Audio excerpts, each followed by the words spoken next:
That's a big one. Is someone compensating for something?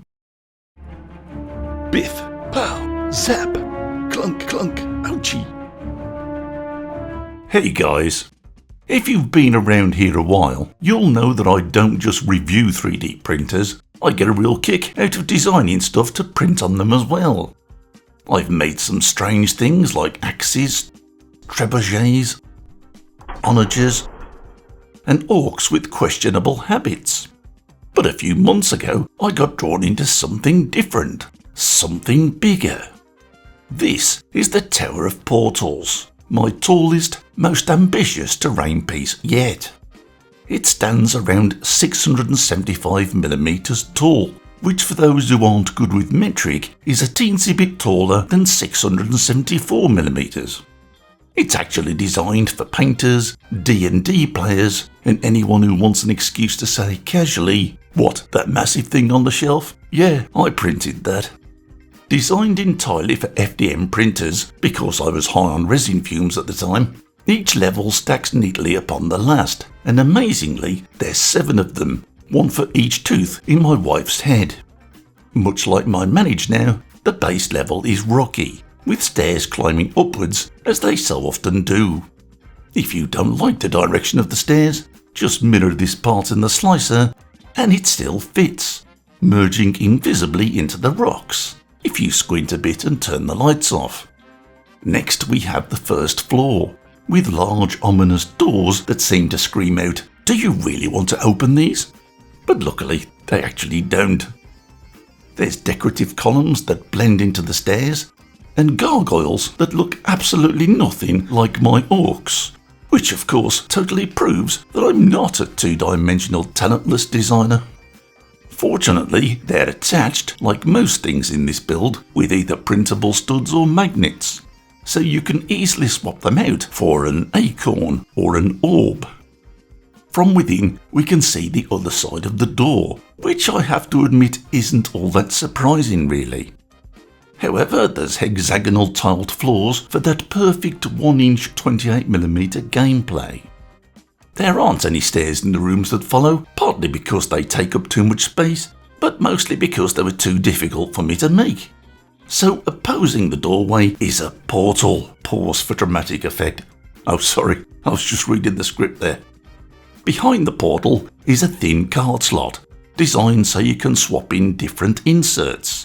A stairway, a swirling vortex, a demonic face, or whatever nightmare your game masters cooked up this week. Either side of the portal sits a small alcove. You can leave it empty or slide in an insert, maybe a reading mage, a stack of urns, some alchemic instruments, or maybe something of your own design. On each corner sits an archer's nest, a fancy one with proper roof, actual door, and probably better insulation than my own house. From here, a defender can rain down arrows, spells, or scathing fashion critiques. I should probably mention I designed this whole project to be completely support-free, and I very nearly succeeded. There are just 2 tiny points that need support, and luckily I've built them right into the design. Print it, snap them off, and you're done. The second floor slides perfectly behind, hiding those doors and making you wonder why you spent so long painting them. It forms a nice backdrop for the gargoyles to lean against on slow summer days, and most importantly, it has no floor. Why no floor? Is this some perverse medieval variation of window text? No, it's to aid gaming. I've been asked by gamers to design with them in mind, and as they won't stop insulting my level 2 cleric, I finally relented. Small rooms like this make gameplay a nightmare unless we remove the ceiling and the walls. But as gamers tend to get touchy when we try setting them an empty space, I came up with these removable levels. These live happily within the tower, but can be lifted out for easy tabletop access. There's still a portal with card slot, alcoves with changeable inserts, and the all-important game-sized tiled floor. The other walls are completely invisible and extremely expensive to buy, but I am taking orders.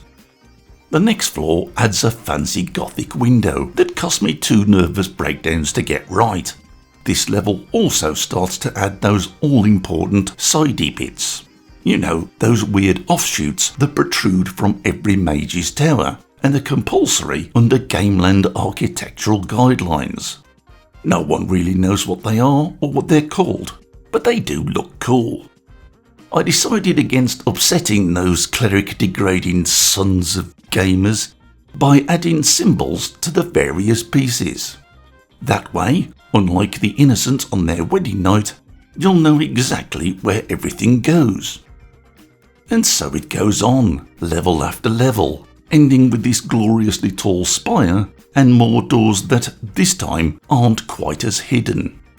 There's no gaming grid up here because for me, any gaming would finish on the floor below, in the smallest room. So tiny in fact that it only fits a 3x4 grid. But what self-respecting mage would have an ultimate floor that's smaller on the inside than the outside? Not the sneaky one that owns this tower. To really give game masters a thrill, this top floor can be indefinitely expanded by simply printing more 4x4 floor extensions. Now, it's only your imagination that restricts the final battle boundaries. Like I said guys, months of work went into this one, designing something I hope everyone who loves this genre will enjoy, while still trying to make it fun, versatile and, most importantly, printable without losing your sanity. I can't pretend I'm any good at painting, but everything you've seen here is me having a go with a bit of basic dry brushing. Honestly, I'd love to see what a skilled painter could actually do with it. It's been a massive project, easily my biggest so far, and if you want to print it yourself, the full STL pack is now live on Kickstarter. What? Kickstarter? He wants paying? I know. I do like to give away lots of goodies, I usually do. But this project has been truly massive and still needs a little more work to finish it off. So if you love this as much as I do, I truly hope you'll back me. There's an early bird deal for the first 100 investors, so click the link in the description and support your friendly neighbourhood VogMan. You'll get this beast of a print that comes with full bragging rights. And if not, that's fine too. Just drop a comment below, share it around, and tell your local wizard I'm open for commissions. So that's it for this one guys. I hope you enjoyed it.